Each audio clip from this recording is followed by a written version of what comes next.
My name is Jonathan Solis, and this is The Power of the Story, how to make a story that blows people away. And I chose this topic because I'm very passionate about storytelling, and I believe that it's a great part of society and that it needs to be done correctly. And so that's why I've constructed this presentation today. And so the first thing that you want to keep in mind when constructing a story is why.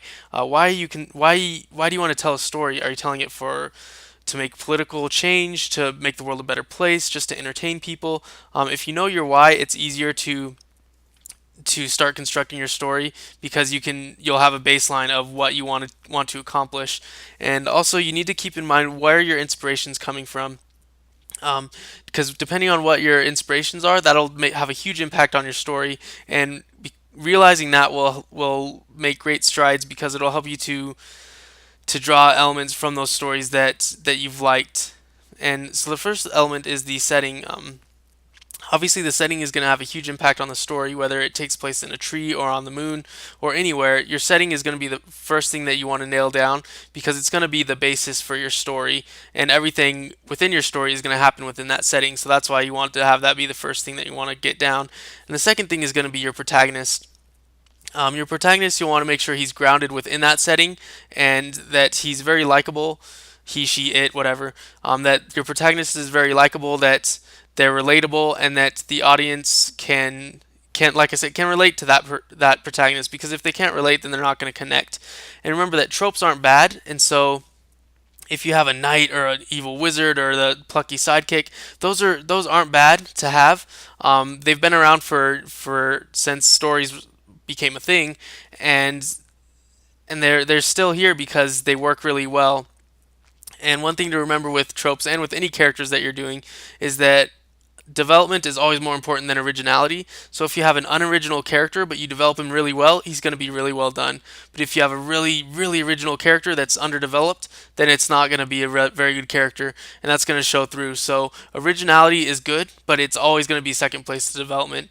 And the final lesson on character on protagonists is animorphs would switch out protagonists, and animes tend to kill off their protagonists. And so never be afraid to do things like this because they can add a lot to a character.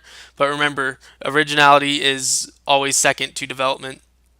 And so you want to develop your world, which is a little different from the setting because the setting is just where your story takes place, and the world is the setting within the setting, if that makes sense. So Mad Max, the setting would be the desert. The world would be a world of cars, of destruction, of mayhem, of violence.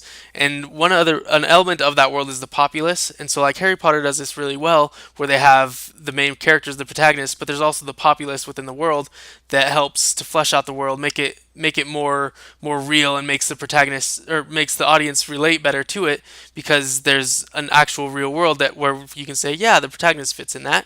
And so you also want to come up with a good conflict.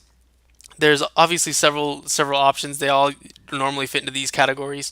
And when you're coming up with the conflict, you want to make sure that it fits the character.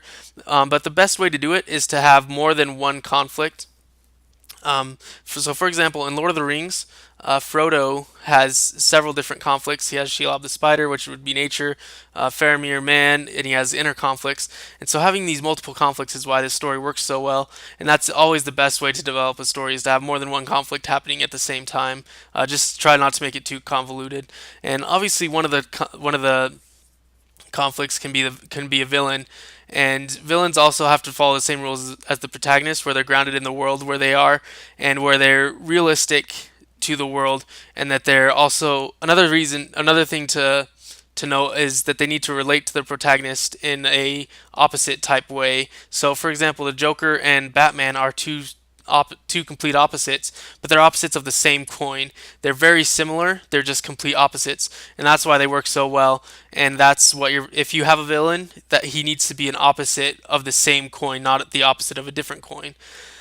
Also, if you have all these elements, your actual story, developing your actual story, is going to be a piece of cake. It's almost going to be drag and drop. Your characters are going to flesh out themselves. They're almost going to write themselves, and you'll be amazed at how well it works out once you've fleshed out these elements. And one thing to to beware of is Steven Spielberg versus M. Night. Spielberg tends to have very classic tropish type stories, and M. Night has very original stories. But Spielberg does better because his stories are developed a lot better than M. Night's are.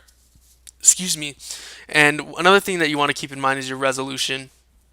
Your resolution has to fit with your story, because if your resolution leaves the audience wanting more, then it's going to ruin your whole story. And so if your resolution isn't good, it's going to take away from everything that you've done. And one series that does this really well is the Harry Potter series. They have the 7 books, but each story has its own resolution. But there's also resolution to the overarching storyline, and so each story ends, and Voldemort isn't defeated, but you still feel satisfied with the ending. And so that's how you want to do it if you have multiple entries. And some last advice is just to be bold. Don't be afraid to kill off characters and things like that. Be adaptable. Don't be afraid to, don't cling to an element that might not be working well for your story. And have fun. You need to have fun building your story, because if you don't, that's going to seep through and people are going to see that, and your story is not going to be enjoyable. And lastly, you want to consume as much media as you can. Read all the books you can, watch TV shows, play video games, because the more media that you consume, the more stories that you know, the better the stories that you're going to make will be. And I guarantee that. And I know that if you follow these things, you'll have great stories. Thank you.